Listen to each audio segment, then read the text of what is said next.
Hey everybody, it's Joe Roberts with OneWineDude.com, and I'm very pleased to bring you into another episode of The Punchdown. Really excited about the guests we've got today. We're going to get pretty geeky. If you're into wine but you don't want to talk about Italian area designations and really get into the geekiness of what goes into wine ratings, you're in the wrong place. Okay, you need to go out and get lunch or something, because we're going to get into it here today. First, let me introduce my lovely co-host, Tara. Hi, Joe. Thank you so much. Yes, it's very true. As Joe said, you need to strap yourselves in for this one, and hopefully, depending on where you are and what time of day it is, that you might have a glass of wine with us as well, because we want you to sit back, relax, and enjoy our guest, who Joe and I are both very, very excited to have him with us. He is one of the most renowned critics in the world. When he was a graduate student at MIT, no less, so he's not very smart at all, this guy. He started the Piedmont Report in 2004, which was a super success, and from that he was drafted to Robert Parker's The Wine Advocate, where he was for many years. And now, just this year, in May, he started his own website called Venice Media, and we'll put the links up for you. And it is our pleasure and privilege to welcome Antonio Galloni. Well, thanks, Tara. That's an amazing introduction. Joe, also, I hope I can match your enthusiasm. I'm going to try. And it's just great to be on the show. So I advise medication if you need to catch up. It's too late for that. We're live. That's why we have wine. Oh, yeah, right. So, Antonio, this is a whole new thing for you, this Venice Media, so please tell us a little bit about it. It is new, but not totally new, because a lot of the concepts that are driving Venice Media, they're ideas that we've had for 10 years. The idea that wine is more than just about a number, that wine is contextual, that it's about a focus on also older vintages, on great places to eat, on the stories behind the wines. So even if you look back 10 years ago, it may seem hard to believe when we launched Piedmont Report, but the world of sort of wine criticism was pretty narrow in terms of the number of publications that were out there. And even then, we started to introduce photography and other things to create an experience that was really beautiful for people, because our goal at Venice, one of our many goals, but we want to take people and put them into this conversation. It's not about me or the people who will eventually come and be part of our team to sort of talking at people. We want to take our reader and put them right in the middle, so off the sidelines into the game.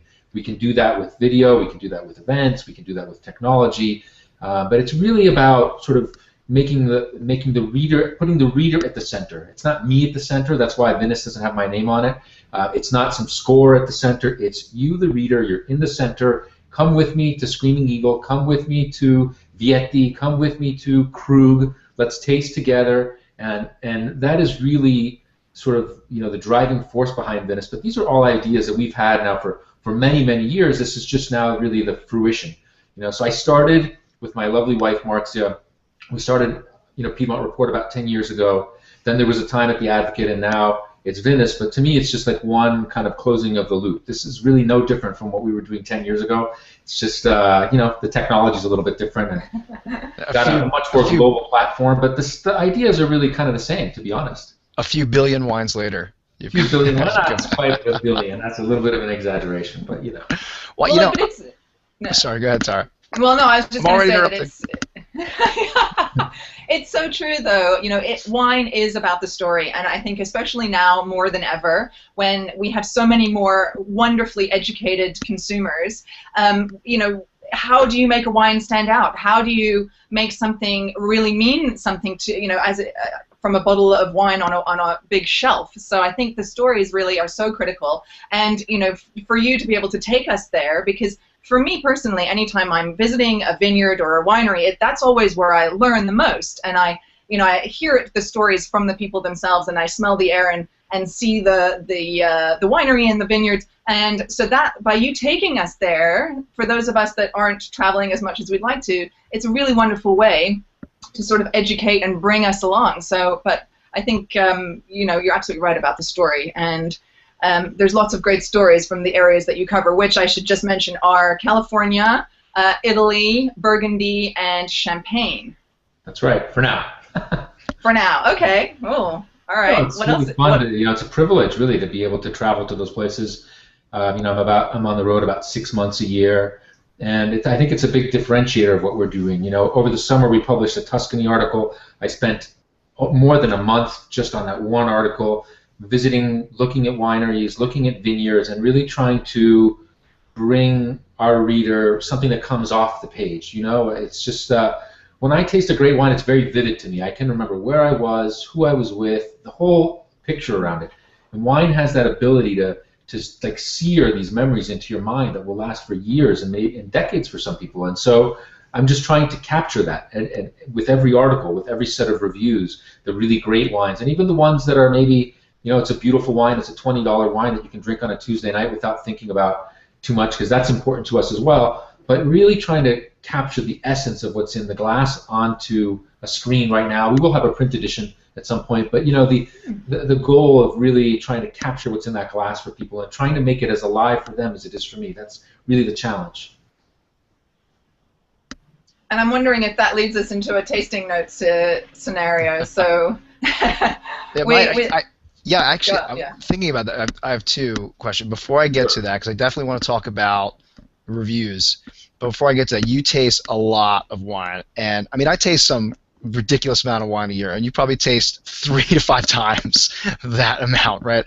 And I had 5 cavities filled recently, okay? I mean, this is a very geeky question, but how do you maintain the smile and the teeth with that volume? I just want to know, because I've failed at it. I mean, part of it's bad genetics, okay, but this is a real issue for me, and I think for some other people who taste a lot of wine, whether they're trying to do it professionally or not, is, how do you keep your teeth in shape? Like, how do you keep from being in pain? Probably the toughest categories for that are wines with high acidity, so white, Burgundy in particular, and things like Champagne. But for me, I have a very holistic view of everything, but it's probably a redundant term, but the point is you have to take care of your entire self. That means your entire body, and so I believe in not eating, eating a reasonable diet, trying to get exercise, trying to get a good amount of sleep. And specifically to your question, what I do with teeth is I get my teeth cleaned once every 3 months, which is, most people will get their teeth cleaned twice a year, so right. Sorry for the technical information here. But I find if I go to the dentist once every 3 months, they almost don't need to do anything. It's a routine thing, and I knock on wood, I haven't had any issues in years. Let me find something that's real wood here. But I find that maintenance is the most important thing. It's just like making sure you get in even if it's a 10-minute walk or a quick run, or just trying to find some way to balance, because it can be a pretty demanding job. And then, with certain categories of wine and certain vintages, let's say that are very tannic, I take lots of breaks, I drink a lot of water, but I really view these things as being sort of part of the daily routine. I've been going to the dentist every 3 months now for several years, and it's one of the best things that I've ever done. That's great. I mean, they took a piece of pumice, I think, practically to my teeth for the last cleaning, because they were absolutely purple, every nook and cranny. Yeah. All right, so that was my personal geeky question. Okay. I had to get that through. So, sure. You mentioned wine and context, and I mean, I think that's great, because that, in a way, that summarizes probably if you think about the dividing lines, particularly online, when people are discussing how wines should be rated, even if they should be rated, you get into these almost religious debates, almost like biodynamics versus conventional, farming, where, okay, yeah, people want a shorthand, they want numbers, they want, something from a reputable source that they can easily translate into a potential buying decision. You get the other side that says, no, you can't frame wine that way. It's too, forgive the pun, it's too fluid. It's changing too much. There's too much to it. It has too much to do with context, place, etc., etc. And you mentioned context. You also, which of course you also happen to use scores, numerical ratings as well. So I guess the way I would frame this question is, if you have somebody really far on this side who is completely against that kind of review or that kind of summarization of a wine, how do you win that guy or girl over, right, into saying, actually, we're not trying to do that, or we're not trying to pin it down to just a number?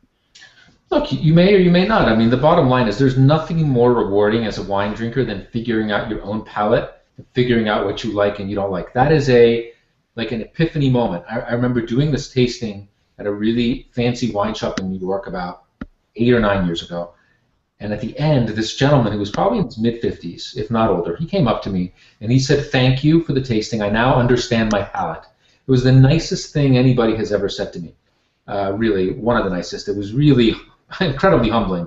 And so I think, we're each on our own path of learning, and I do view this as a lifelong kind of learning journey for each one of us personally. And it's true, there is nothing more rewarding than figuring out what you like and what you don't like. What did you say in that tasting to help him figure it out? It was some really nice old Barolos. I mean, I didn't do anything. The wine did the work. But, clearly I must have said, some little catchphrase or whatever, and it resonated.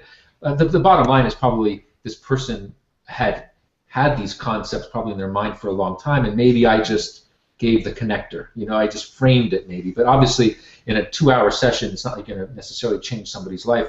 What's much more likely is that this person had all of the pieces of the puzzle sitting in their mind, and I just gave the little things that linked it together and packaged it nicely. Because the aha moments are really a lot of times about that missing piece. So maybe I just gave that little missing piece, that missing spark. But, I think it's great that people are educated. We want people to be educated. I want to always speak up to my reader, not down. So I'm not trying to dumb it down. I'm not trying to make it simple. I'm trying to help people raise their level. And if one day they feel like they don't need to read us, that's fine. We'll go talk to somebody else. I think if people are paying for our advice, that we should be delivering added value. And I also think that the more people learn, I view that as a plus. I don't see that as a threatening scenario at all, because the higher the level of the reader, two things happen. One, it pushes people like me to write better articles, more thoughtful, more context, more stories. I would love it if all of our readers were super, super duper educated, because then we could really geek out. We could really go into the far corners of the universe, and we want to take people there if they want to go on that journey. And so I don't at all find it threatening if people become really knowledgeable. So the first thing it does is it gives us the opportunity to write even more in detail and more depth, and that's fantastic.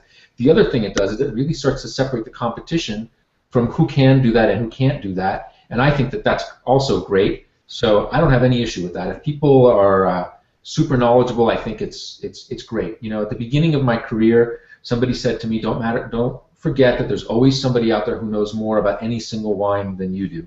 This, for me, was a key learning moment, because there are people who know about specific wines better than I do. So I approach everything with maximum humility and just real even keel. I'm going to tell you what I think. I hope it's useful to you.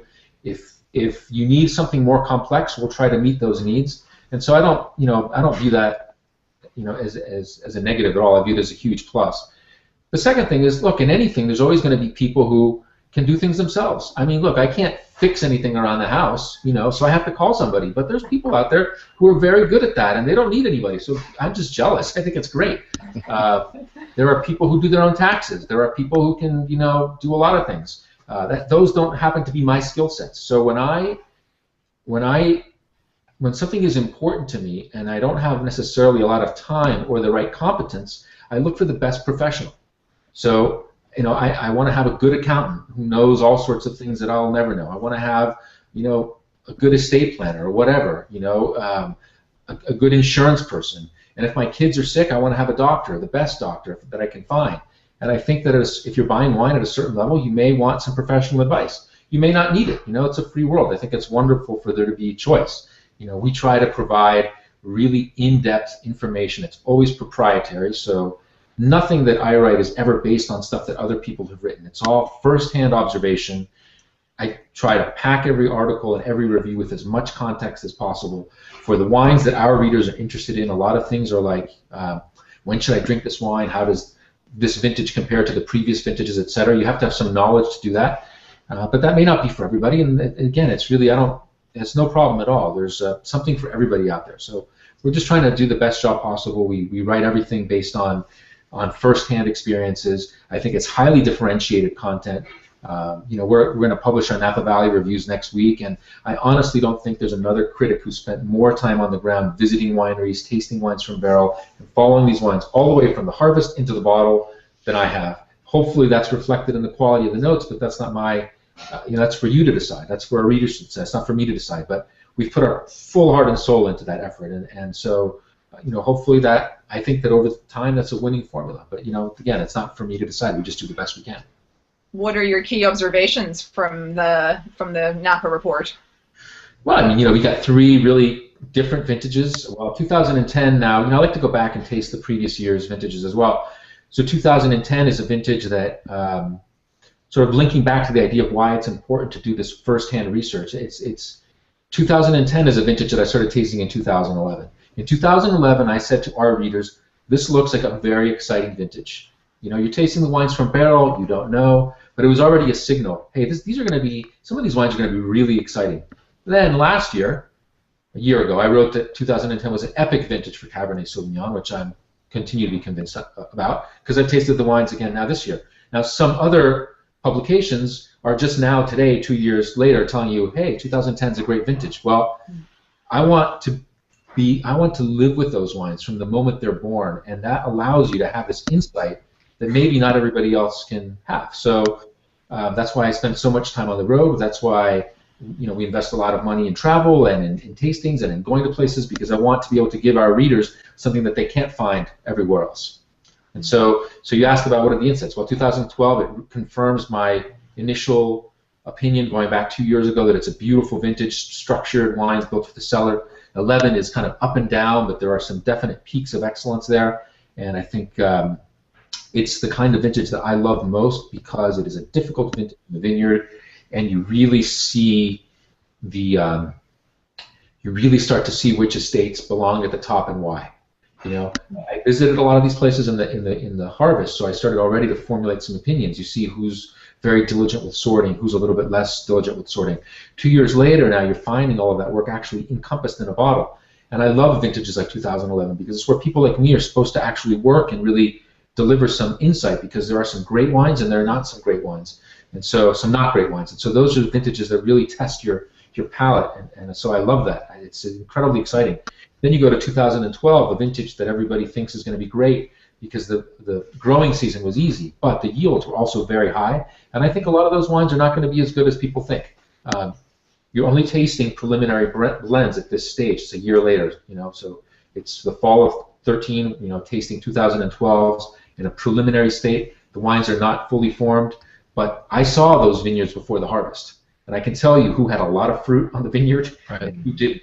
And that, there's no shortcut to greatness. And so 2012 is this vintage that is an easy, racy, sort of typical California vintage, but there's going to be quite a few wines that are not going to live up to the hype. So it's just fun. It's fun to follow, but it's a work in progress, because you taste the wine today, let's say 2012, it's going to be bottled.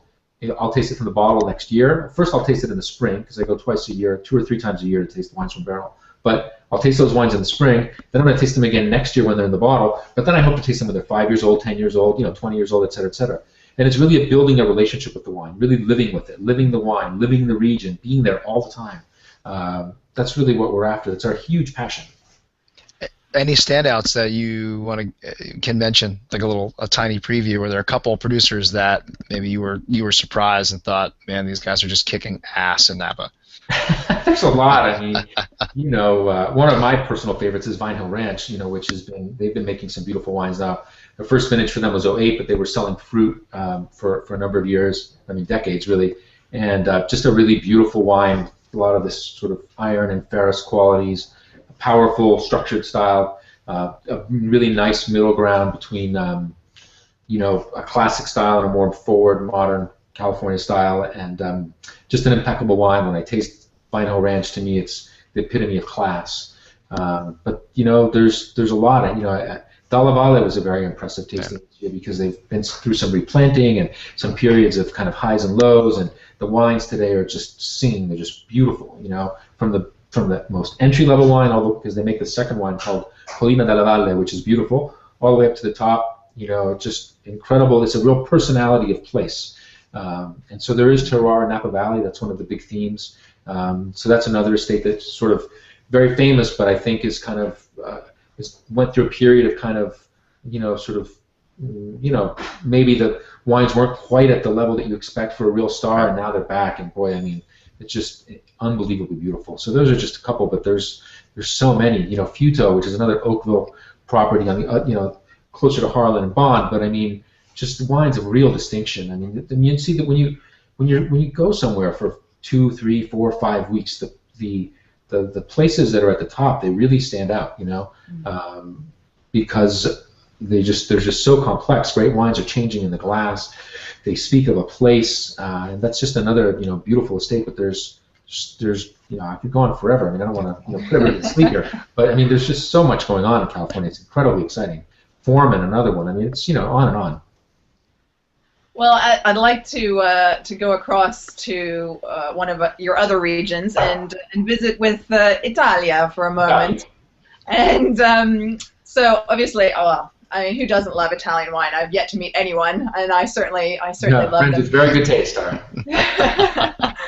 And what I love especially is the plethora of these wonderful indigenous grape varieties, and I think as wonderful as that can be for those of us who love to explore and try new things, I think a lot of times that can cause confusion and overwhelm for everyday wine lovers who know Chianti and maybe know a few other Italian greats, but maybe don't know the Pecorinos and the Falanginas and those more esoteric grape varieties and wines. So how do you get over that? How do you help them explore those with confidence?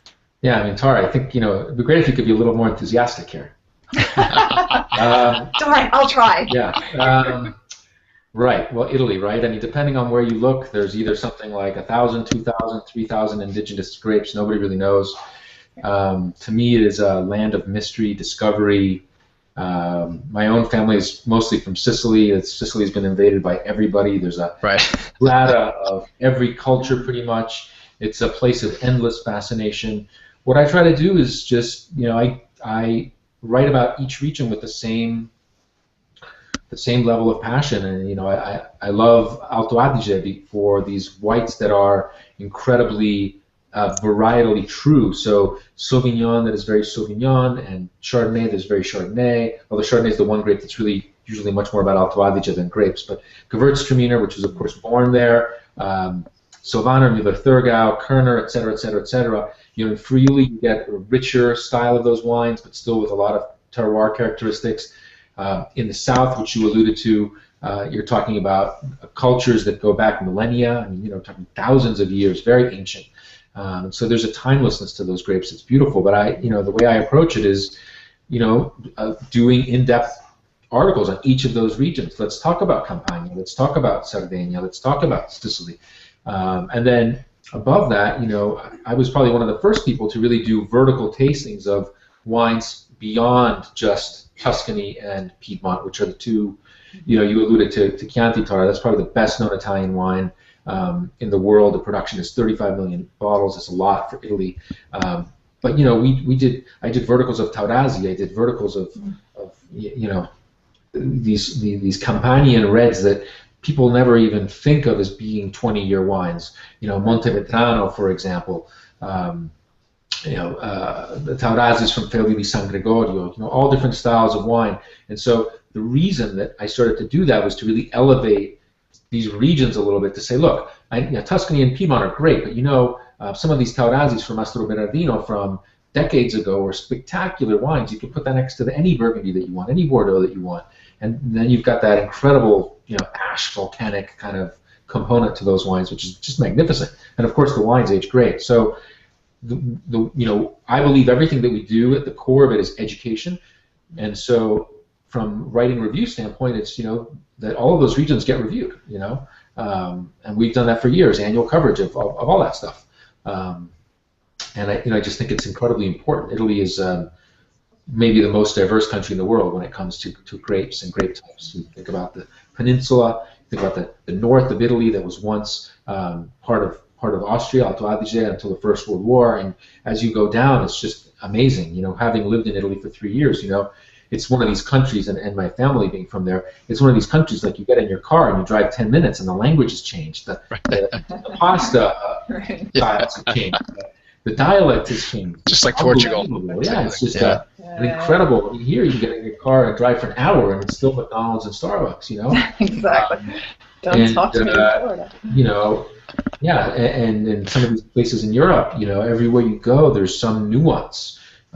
Some, you know, the cheeses are different, the vegetables are different. And Italy is just this microcosm of cultures. It's just almost impossible to keep track of. To give you an example, I can go into a restaurant with an all-Italian wine list and see producers I've never heard of, you know, and I think that's just, I mean, it just speaks to the breadth of what's out there, and I just think it's unbelievably intellectually stimulating because you can never know everything. You just are a student. You try to do the best you can, and so there's just so much to offer in Italy. It's an incredible country. So which of the regions are exciting you the most at the moment? I find things in you know, recently I tasted just a few days ago Val d'Aosta, which is not really well known too much, but one of the things that's happened is with this sort of trend towards warmer vintages, there are certain parts of the world that are making wines that are much more friendly than they used to be.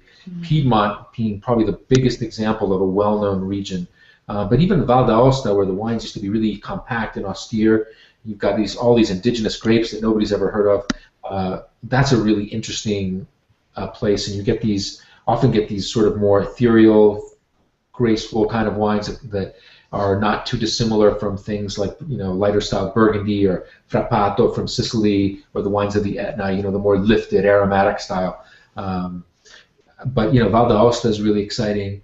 I think Alto Adige is a region that you know, people know the big cooperatives. So the deal with Alto Adige is that it has, among Italian regions, it has the smallest average holding per family. And so you've got all of these cooperatives. So in Alto Adige, people know the cooperatives, of course, Terlano, Colterenzio, et cetera. But and those wines are great. What Alto Adige can do is deliver very good quality to really good price. But beyond that, there's all of these family-run domains that are making beautiful wines that you never even see a lot of times in the States. And I find that exciting. Frustrating. Not frustrating, but you know, look, it's education. It's about, you know, the great thing about Italian wine is what you just alluded to. It's frustrating, and what does that mean? Because it's frustrating, it means that there's an inefficiency of knowledge. Okay, California wine is great because it tells you everything on the label: Pinot Noir, Chardonnay, Cabernet Sauvignon. Italian wine, you have to work at a little bit more. Chianti Classico, Felsin, Arancia, Sangiovese, but there's no Sangiovese anywhere on the label. But because of that, that wine costs half as much as it would cost if it said Burgundy Grand Cru, California Napa Valley.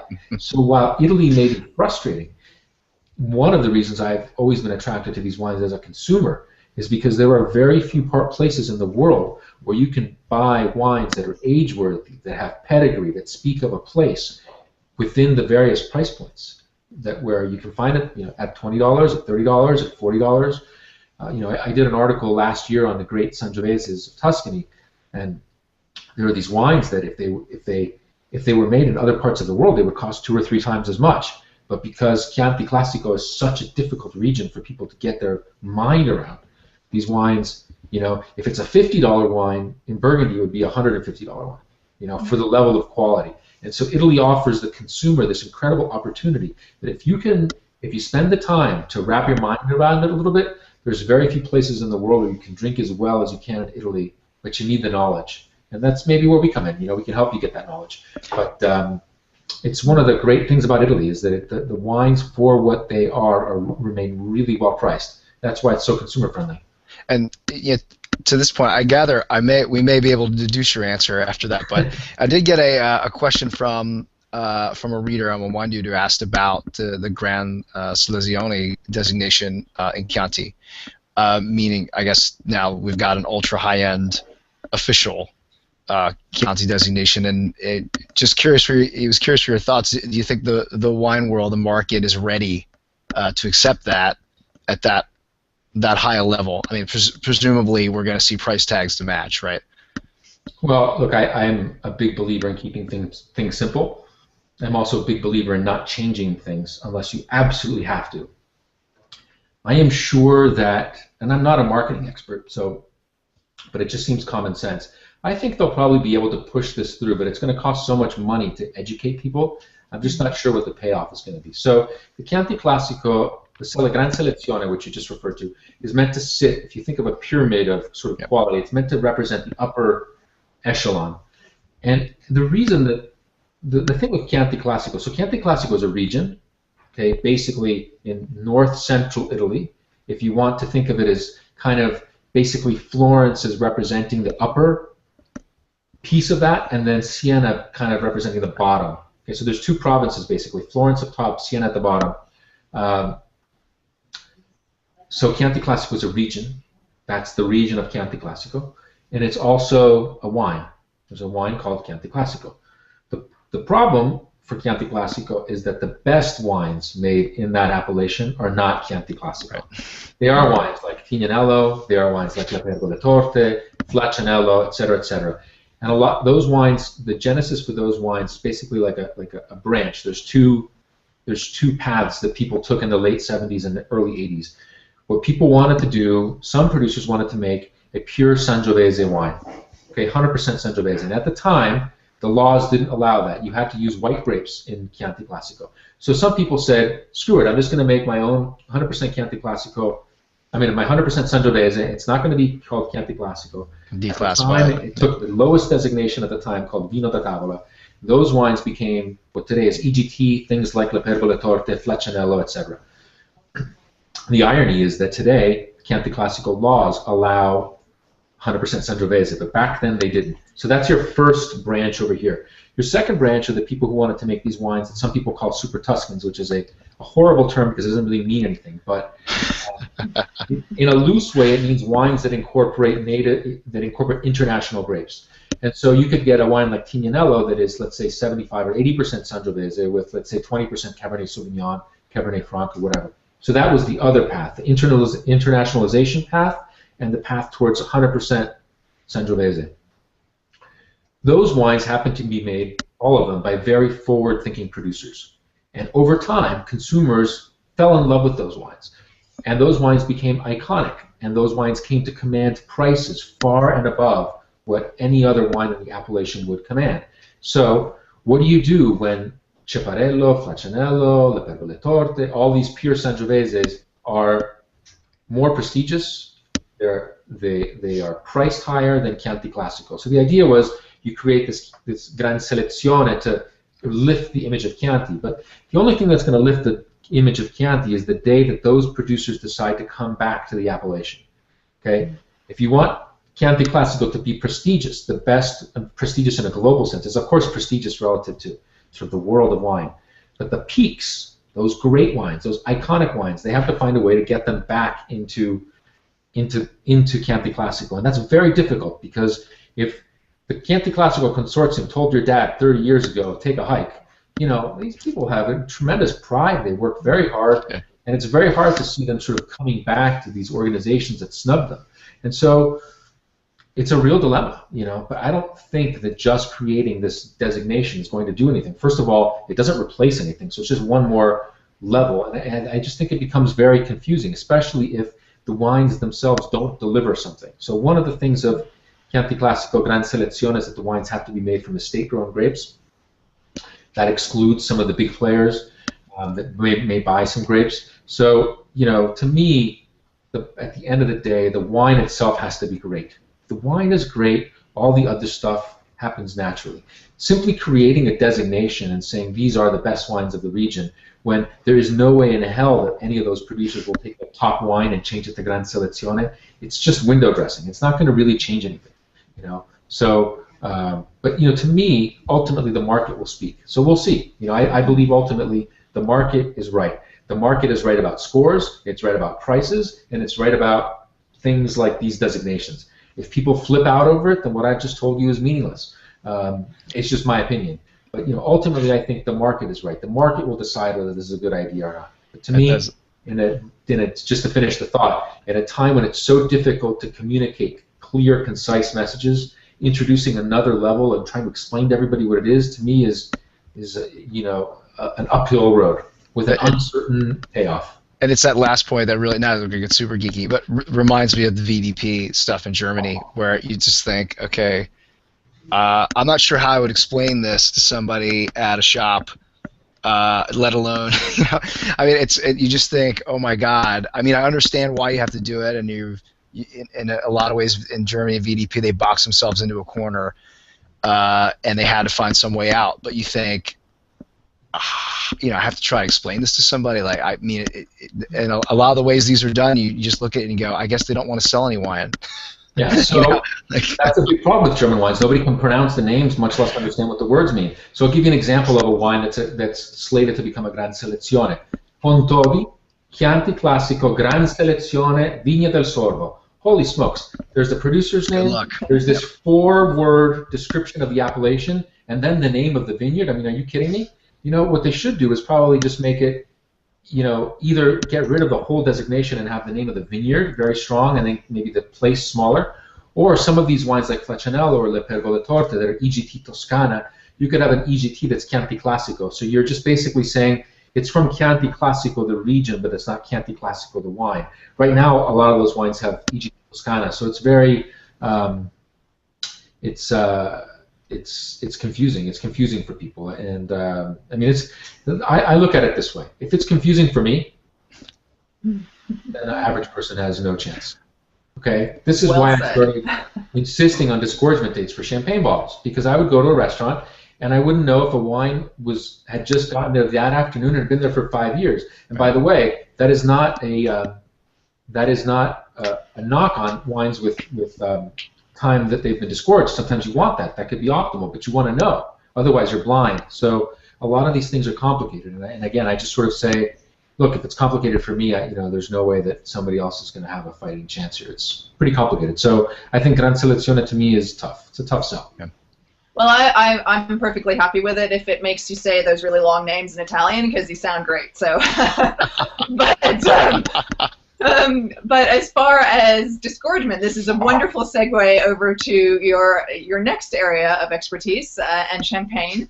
And yeah, so I agree with you. I think it's, you know, we have to have the disgorgement dates on the bottles, and I think it's really interesting to then, you know, have even a non-vintage with different disgorgement dates and taste the difference in those wines. So tell me what your feelings are about that, and then I also have quite a geeky question for you from one of our viewers. Okay, good, great, we like that. Again, it all goes back to really my view that what we were doing at Venice is really, you know, fighting for the consumer. And so what bugged me was maybe I'd read somebody else's article on champagne and a non-vintage wine is the best rated wine. And there's no way for anybody else anywhere in the country, much less the world, to know that that is the exact same wine that they can go down the street and buy in the store, because non-vintage champagnes are released all the time. And so I started formulating this idea that we needed to be very clear what was being rated.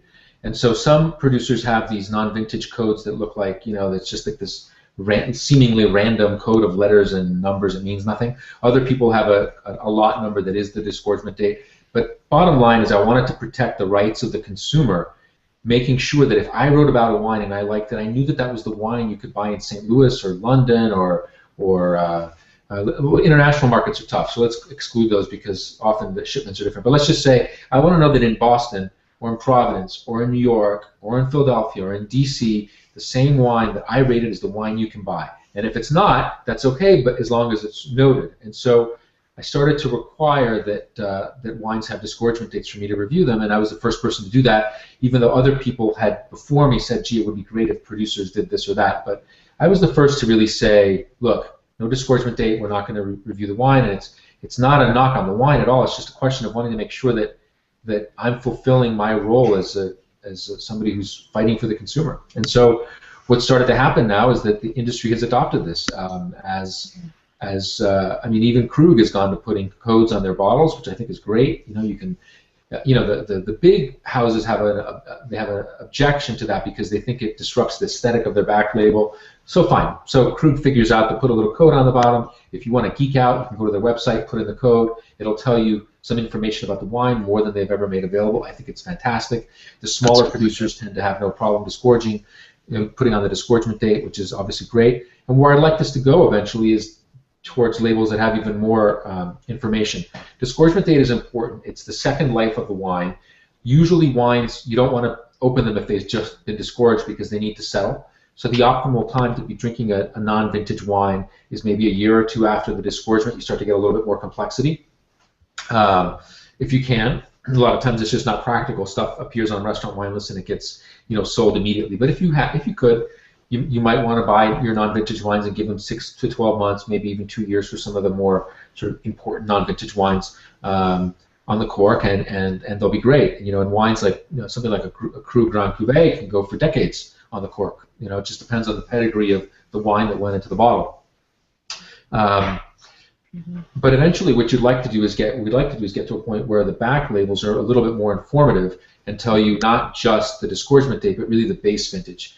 This is the strategy. There's another big champagne house that will start to do this soon on their label, and that's important because vintages in Champagne have personalities just like they do in every other region in the world. And so a vintage like '09 is a very sunny vintage, and so the non-vintage wines that are based on vintage '09, that's the term that you give for the core vintage in a non-vintage wine. So usually a non-vintage champagne has a base vintage, which is 50%, 60, 70, 80%. Then the rest is reserve wine. So if I say this is a base vintage 2009, it means that this non-vintage wine is built on '09, and then it may have other components. So we know that '09 is a radiant, kind of generous vintage, so all of the non-vintage wines that are base '09 tend to have this very pleasing, open, seductive kind of style. And some people like that, some people don't like that. But if you like the cooler vintages, the more bracing, minerally kind of vintages, then you're going to love the '08 champagne, the non-vintage champagnes that are base '08. And boy, it would be great if that was on the label, because then you would start to really have some understanding. And I think, again, it's about raising the collective knowledge of the consumer. And some people are very afraid of that, but I think it's great. I think you want to just tackle that head on. I want people to have as much information as possible. We want them to be as knowledgeable as possible, and we want to be involved with them in helping them raise their knowledge. And I think that increases the pie for everybody, so it should be something that everybody welcomes. The more people are comfortable about wine, the more they're going to spend wine, and that should be great. I think Champagne is one of those regions with so much hundreds and hundreds of years of history and tradition, and that's probably why some of them are more hesitant to do that, because of that very traditional sense, whereas the growers, as you mentioned, are happy to give all of that information, because they understand as well that an educated consumer is their best friend. And the more information the consumer has and that they can provide, then it's better for them, because they will be making fans everywhere. So as far as the growers are concerned, I mean, it's a huge trend at the moment. We're seeing grower champagnes everywhere, producing really small, beautiful, interesting wines. What do you think are the big, exciting, unusual, perhaps interesting trends in grower champagnes at the moment? I mean, I think you're seeing so grower champagne is the culmination of things that we've seen in other parts of the world now for the last 30 years. So this is basically the move from selling your fruit to either another producer or your pressed wine to a big house or cooperative, and bottling the wine yourself. And so we saw this movement in places like Burgundy in the 80s, places in Italy around the 80s as well. The move away from big houses to estate bottled wines. It's one of the things that's really elevated the quality of wines all over the world. And so the same thing happens in Champagne. I think the biggest problem for Champagne is that it's a much more capital-intensive wine than any other region, because if you want to be vintage, you've got to keep that wine in your cellar for a specified amount of time, and that's inventory, and you can't immediately sell your wine, so you've got to be able to have several years of cash to be able to finance those operations. And you look at a champagne house like Roederer, for example, which is considered a medium-sized Grand Marque. They have something like 16 million bottles of champagne in their cellar at any given time, and they release Cristal, their Tête de Cuvée, earlier than any other Tête de Cuvée. So if they were another house for their size, they might have 20 million. So it's very capital intensive, and so what you get with grower champagne is a little bit more ups and downs sometimes. That's kind of the downside. But you also get tremendous personality, and the most exciting things happening with grower champagne is a total deconstruction of champagne, really.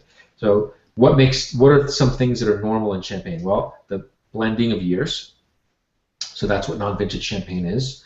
A central vintage, a base vintage, we call it, and then little other components. But most champagne is a blend of vintages. It's also a blend of grapes, Chardonnay, Pinot Noir, and then oftentimes Pinot Meunier is the grape that gives non-vintage champagnes its mid-palate. It's a red grape, and it's usually juicy, maybe not so finessed, but it's, it plays a very central role in a lot of non-vintage wines. So non-vintage wine is a blend of vintages, we said, blend of grapes, and also a blend of sites, because the wines that are made in big production have to be made a little bit from here, a little bit from there. And a master blender is looking for some places that are going to give you minerality and tension, maybe other sites that give you aromatics, and then other places that give you fruit. So that's what champagne is. Those are the three tenets that define, the vast majority of champagne: a blend of vintages, a blend of sites, and a blend of grapes. What today's producers are doing is they're totally deconstructing all of that. They're saying, no, single vintage, okay, even if it's not declared, single grape, and monoparcel. So Chardonnay Taillé being an example, Cedric Bouchard being an example, Olivier Collin another, where the wines are, champagne is being made like wine, just with bubbles. But the concept is single grape, single place, single vintage. And it's the total deconstruction of champagne was where you get a lot of these very cutting edge wines. Jérôme Prévost, another. Pinot Meunier, pure Pinot Meunier, which you don't see too many of. So this to me is super, those wines are incredibly exciting. We buy them, we drink them, we enjoy them, and they are really, on the cutting edge. Parallel to that, you have this sort of trend towards lowering dosage, which is kind of a double-edged sword, because you can't just remove sugar. You can, today, because vintages are warmer, generally champagne grapes are being harvested with more ripeness than before, so you can actually, without doing anything really, you can lower the dosage a little bit, but you can't just remove sugar entirely. Sugar is a preservative. It's a reason why a lot of the great champagnes from the 60s and 70s have aged really well. But in order to drop the dosage, you actually have to farm riper grapes. And so when you taste the non-dosage champagne and it tastes like sandpaper, that's because they just dropped the sugar. They didn't really change the balance of the wine. So clearly there's a trend towards low dosage as well, which I think is exciting, as long as the farming is there to support it. In order to do that, you have to harvest, really ripe grapes for champagne standards. Then you can get away without adding the sugar, because you don't need to. And and a lot of the growers are actually using some of the other grape varieties that are allowed in their region: Arbein, Petit Meslier, Pinot Blanc, Pinot Gris. I mean, that's really exciting. I think something very, very unusual. What do you think about those wines? Yeah, and you've got Aubry and you've got Agripar doing things like that, and again, those are fringe. Those other grapes are pretty much fringe, but again, it speaks to the breadth of those wines. I love going in there to Champagne, and there's always something to learn. There's just so much going on. You've got people maybe plowing by horse. You've got these UD wines. Solos is another one, very famous. All of his wines are Solera, so they're not single vintage. They're actually the exact opposite. But there's just so much going on, and I think that it's kind of like, the move towards estate bottled Burgundies sort of 30 years later, and seeing these small estates break away from selling their grapes to the big houses and making wines on their own. It's super exciting. There's so many great producers out there to explore, and it's just a total world of fascination. So, Antonio, how's Bob? Bob, I don't know. Last time I talked to him, good. Good. I mean, so you and he were obviously in the news a little bit earlier this year. Something about a lawsuit, and of course we have our geeky audience, and they know everything. They've read everything. Curious minds want to know. So how is everything? Great. So look, it's always been great. I mean, it's really no big deal. I've known Bob for almost 10 years, and obviously, any time you've known somebody for that much time, there's always going to be sort of ups and downs in any relationship. I think that's pretty normal, and that's all very much in the past. I really enjoyed the time I spent at the Advocate. I'm really proud of what I was able to bring there, what I achieved there on behalf of our readers at that time. But for me, it's a closed chapter, and I never look in the past. I always look future. So for me, the Wine Advocate is the past. It was a great experience, but it's the past. Right now, me, our team, everybody's solely focused on the future and super excited about it. Well, we're very happy to hear that. And speaking of that, quick question maybe before we start wrapping up with our wines. But We just got a question come in about where do you see Venice Media, speaking of the future, so in maybe 5 or 10 years from now, what's your vision for it? It's like you said, you feel like it's been 10 years, kind of percolating and in the making, but from the standpoint probably of a lot of wider audience and wine, particularly younger wine drinkers, it's just taken off from the nest. So, I mean, where do you see this in 10 years? Well, Venice is, conceived as basically, you could think of it like what ESPN was for sports 30 years ago, or MTV for music, or CNN for news. It's a platform for many voices. There's a reason why, just to back up for a half step, I think the decisions that you make in the beginning are the most important because they are the decisions upon which everything else is built. So you'll notice Venice is not named after me. There's a very specific reason for that. Actually, there's many specific reasons for that, which I don't want to bore you with. But the bottom line being is that this company Venice is not about me. Okay, it's about our readers. It's about people who love wine all over the world, and about bringing the best coverage, the best voices, many voices to the attention of people who love wine all over the world. So we are building a global media wine platform. We have subscribers now in 37 plus countries, which I'm super excited about. Amazing, well done. Yeah, and it's not built around me entirely. We've got a great team of 4 people, and we're in hiring mode, so we're doing lots of interviews and bringing people on board soon. But the whole idea is to bring multiple voices to this conversation. And as I said before at the beginning, putting the reader at the center, and then everything else is kind of around. But it's my reviews, it's going to be other people's reviews, then we're going to have a rotating column of other people who want to write something, maybe a guest column or some maybe regions of the world that aren't my strengths, or that I maybe don't know anything about. I love the Loire, and I love drinking those wines, but I'm not in a position to necessarily share insights. But I'm sure that there's other people who are, and so we want to bring those people into the conversation.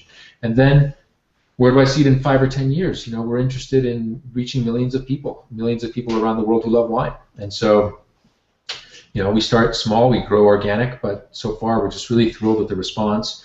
And as I said before, what media allows us to do is to, take a tasting, an event, and not have it just be me, but have it, or any of our other reviewers, but really bring it to millions of people. So while I love going to taste from the barrel at Giacomo Conterno, or I love going to Vouette and Sorbet, or I love going to Cedric Bouchard, or Krug, or Rick Foreman, or Tony, or any of those world-class places, Kogan, Schrader, whatever you want, those tastings are great, but it's just me and the winemaker, and I want there to be a million people and the winemaker. So I remove myself when I do interviews with people on video, just like we're doing here, or I write. It's never about me. I always try to just be the conduit. We're just setting the stage, and then it's really about the sort of being the conduit for the world's great wines and the people all over the world who love those wines. And so where I see us in 5 or 10 years is reaching an audience of millions of people globally. And so we've started to plant those roots in all of these countries, and now we're going to take all of those roots and just go up, up, up, up, up, and that's the vision. Well, I'm hooked. Thanks.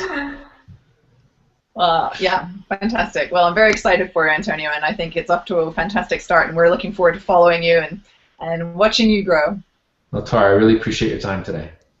Joe, thanks. Also. Hey, thank you. We should. Yeah, we do. Share. Speaking of all this wine. Yes, exactly. You can't have too much screen time without showing some glasses. I tasted this today. I thought I'd show you. This is one of my favorite champagnes. I don't know if you can see it here. It's Vouette and Sorbet Fidèle. It's 100% Pinot Noir from the Aube. And since it's almost the holidays, I thought maybe your viewers might find this interesting. But when I taste champagne, I always use a regular. I use like a white wine glass. Same here. This happens to be Zalto, but you don't have to have a wine that's a glass that's this great. I mean, obviously, I've done a lot of glass trials here, especially the last couple weeks, and relative to what a great bottle of wine costs, I think it really is worth it to have beautiful glasses. But even if you don't, or your kids are going to break them, or you don't want to put them in the dishwasher, which are all very good excuses, not excuses but reasons. A regular white wine glass is the best glass to enjoy champagne because it really allows the perfume to emerge. It really allows the volume and richness of the wine, and so I always taste champagne from a white wine glass. This happens to be Pinot but it's beautiful wine. So that's Fidel from Vouette and Sorbet. And just while I have you, one quick question before we get to Joe's reveal. What do you feel about decanting champagne, Antonio? Well, I just don't get it, to be honest. I think Fair enough. I think if you use a glass, if you use a glass like this, which has already kind of like this nice surface area here, I'm not sure how much you gain necessarily by decanting. Decanting is a shock to a wine. A wine has been bottled, in the case of champagne, under pressure. If you've ever wondered why a champagne bottle is so heavy, it's because the glass has to be able to sustain the pressure. And then you open it and you're sort of waking it up, and it's like, if you want to be woken up gently, not dragged out of bed. And I feel like decanting is kind of like dragging this wine out of bed. And so one thing I can tell you just from previous experience is that champagne does respond to air just like any other wine does, from the standpoint of, I've had many experiences where, let's say I taste the champagne at the beginning of a dinner, then I go back to it, let's say 3 hours later, that little bit that's left is much better than when it was first opened. So I do believe in the concept of treating champagne like any other wine to a point and giving it air. But I think you're better off giving it an hour or two of air as opposed to dumping it into a decanter, which will also make a lot of the bubbles disappear in a lot of wines. And so I just don't get it. I would advise, if you're going to drink a great bottle of champagne, open it an hour or two in advance, just like you would any other wine, especially if it's a tightly wound vintage like 96, or a Magnum. The wines need some air, but I'd say give it gentle air. Don't drag it out of bed. Just be gentle and nurturing. You pay extra for the bubbles. That's what I tell people. You don't, it's like you're popping these corks out and spreading wine everywhere. And there's the joke about it should sound like a nun's toot. I mean, that's when you're opening. I couldn't agree more. I mean, that surface area and all those bubbles. You're paying extra for that. You want to keep those there as long as you can. That's kind of the trend right now to decant champagne. But until I taste a great wine that has somehow been improved through decanting, I'm gonna stick to what's worked for all these years. I'm with you. My Somm friends, I'm sorry, you're wrong. I don't know. They may be right. So there's always an opportunity to learn. So what's your non-decanted fizz?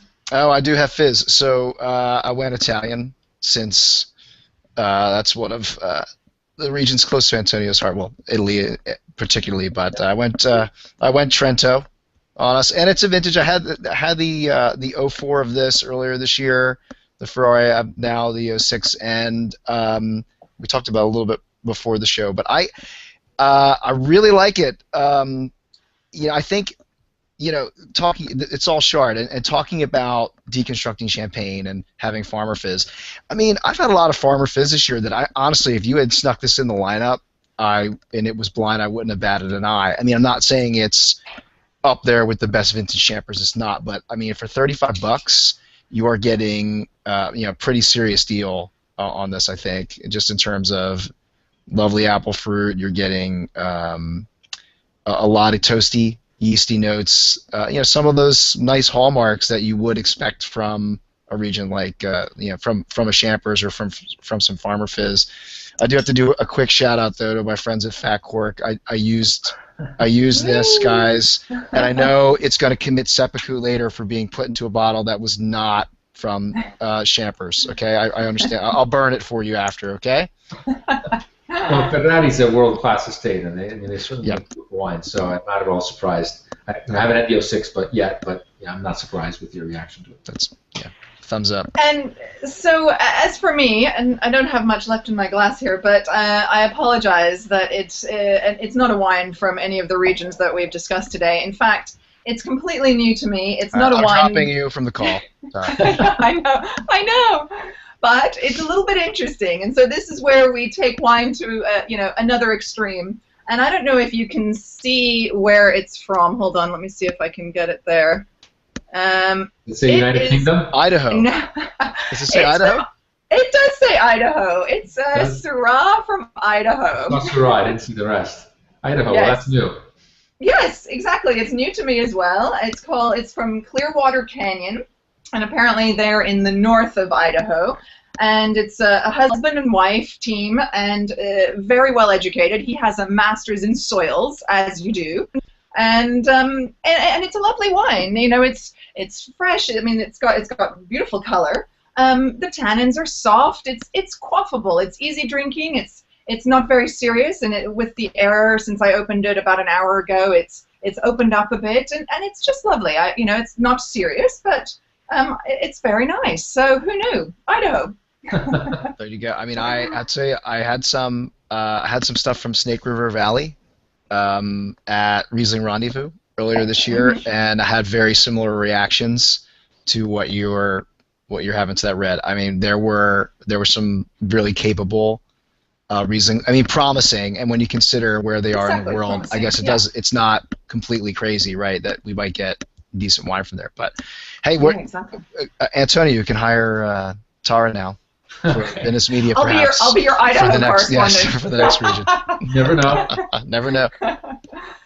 Well, listen, this has been an absolute pleasure, Antonio. I have learned things from you. You are obviously a natural educator. The way you speak, it comes so easily to you, and we all love, well, at least I will speak for myself. I love to listen to you and to learn from you, and so thank you so much for being with us today. It's been great. Anytime, Tara. Real pleasure. Thank you so much. Everyone. See you soon. Thanks, Joe. Cheers. Cheers.